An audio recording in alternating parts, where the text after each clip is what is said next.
మనం చిన్నప్పుడు కాకి కథ ఒకటి చదువుకున్నాం. యాదుకున్నదా అనుల్లా? ఎండాకాలంలో కాకికి మస్తు దూపైతుంది. యాడ చూసినా నీళ్లుండయి. ఇంతల్నే ఓ కుండ కనబడుతుంది. అందులో చూస్తే నీళ్లుంటాయి కానీ లోతులుంటాయి.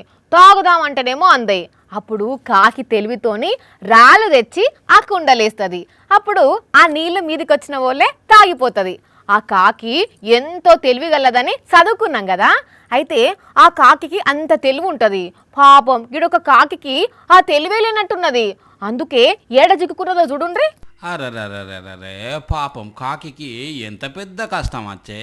అయినా ఓ కాకమ్మ పోయి పోయి ఇక గేట్ల తలకాయ ఎందుకు పెట్టినావమ్మా? ఇప్పుడు చూడు అస్సలకే బయటికి వస్తలేదా? చూసుకోవాలి కదా. మీదికెళ్ళి ఎగురుకుంటూ వస్తేవి దాంట్లో తలకాయ పెడతీవి. ఇక ఇంతలనే ఈ అన్న చూడుర్రి ఎట్లా కాపాడిండో.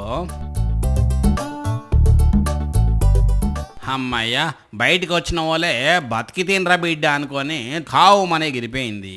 మరి గేటు మీద ఆల్దామని చూసేసరికి అట్లా ఇరుక్కపోయిందో ఏమో కానీ ఇంకో ఇట్లా కరెక్ట్ 2 రాళ్ళ మధ్యన తలకాయ వేసిన వాళ్ళే దాంట్లోనే సిక్కుకపోయింది.